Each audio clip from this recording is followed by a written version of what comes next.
Hello everyone, if you're watching this is our last video in a while. Next week we won't be making any videos or going live or doing anything at all because we are taking a little break. I know the timing seems suspicious, but there's nothing suspicious about it. We actually just need a break and we will be taking it next week. So ladies and gentlemen, the reason for this is elections. There's no other news. There's literally no news to talk to you about because elections. So before the elections, let's actually talk about something that may affect the elections, Ramon, and that is we did a video on the NHI. And in that video, we said NHI was very unpopular with the majority of South Africans. And in typical fashion, we got two kind of responses in the comment section. The first is, you boys are 100% correct. Thank you very much. But we also got the Karen and the Tembo, which basically said, hi, Boena, shut up. You don't know what you're talking about. People love it. And these statistics prove otherwise. So, I mean, maybe it's a bit too early to say the stats prove otherwise, but ever since the NHI was announced and signed into law, the support for the ANC has been creeping down, while the support for the DA has been creeping up. So if you look exactly when the NHI was signed, the ANC is losing support. It's polling, it's tracking, it's not a prediction, but surely there's a correlation there. Yes, so many individuals have noticed that the ANC was trajectorying up. They had obviously engaged the electoral machine, and the electoral machine had meant that support for the ANC in certain areas was on the rise. And then Ramaphosa signed the NHI into law, and all of a sudden, support shrank.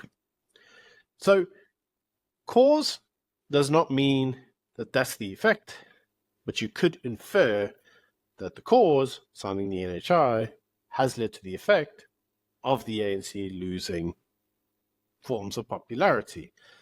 Now that becomes interesting, Ramon, because you have to ask yourself the question, if the ANC is losing support, who is it losing support from? And the logical consequence of that is what we said in our original video, and that is the middle class. And this could be the black middle class, it could be the Muslim middle class, for example, who likes what they did when they went to the ICJ against Israel, but are really concerned about their healthcare, because the Muslim middle class is upwardly mobile, relatively wealthy, many are doctors as well, and they have medical aids too. So they might like the ANC, but they're really concerned about the NHI. So maybe they're thinking to themselves, you know, all in all, Israel's like bad, but losing my medical aid is even worse. So I'm not going to vote for them. That could be one option. The other option, of course, Byron, as we said in our original video, was that the black middle class outstrips in numbers everyone else in terms of numbers. Those people have become middle class over the last 30 years. It's a lot of hard work. It's a lot of graft. It's very expensive to be part of the middle class. But one of the benefits is private healthcare. So now, 30 years of graft to become middle class was all for nothing all of a sudden. As an ANC voter in the middle class, it makes a lot of sense that they would think, you know, I actually quite like my healthcare and I'm really worried about the NHI.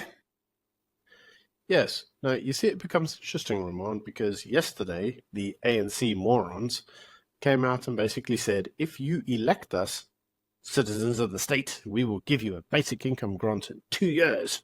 That's our pledge. And many individuals said to them, well, how exactly do you intend to fund it? And lo and behold, what did they say? They said tax. Because, and I quote, they said, it will ensure financial stability and equitable redistribution. You remember, whenever you hear the words redistribution, they basically mean commie claptrap, because they just want to have a communist utopia where everybody's equal and equitable. Yeah, that's not what the middle class wants. You see, many of them were very equal prior to the end of apartheid in poverty. Many of them have been enriched through things such as affirmative action, BEE, educational reforms, upward social mobility. And now what you're effectively saying to them is all that upward social mobility was for nothing, because we're just going to make you all equal again by redistributing even your wealth. Now, you see, what the ANC generally tends to think to itself is that when it says redistribution, what they're actually going to do is take all of the money from whiteys and give it to the black guy. that's not what occurs in modern South Africa, because the black middle class is a sizable amount of the population. So what it effectively means is that people who have struggled against adversity for 30 years, had forms of upward mobility, social mobility, are now having all of their gains stripped away from them through redistribution. Yeah, and it's something for the ANC. They're careful about it because they know for a fact that their votes come from rural, uneducated black people.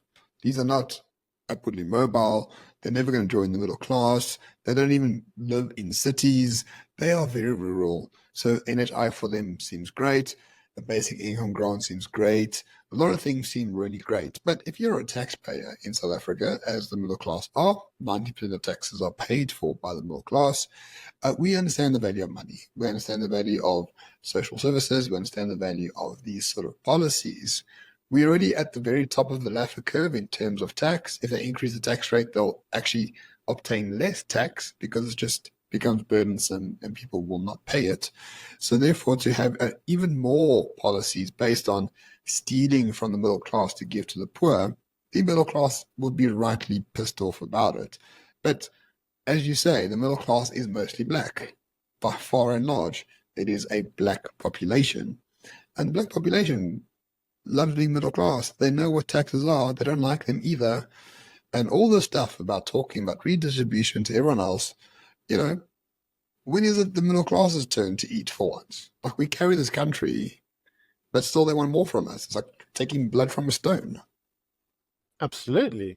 Now, you see what becomes interesting for me, and which is what is now becoming ironic for the middle class, is that a lot of the redistribution is aimed at the middle class.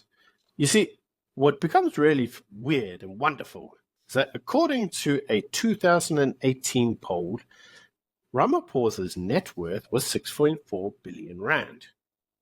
How come we're not redistributing that guy's wealth? Because he got a lot of wealth to redistribute. Why don't we make him distinctly middle class?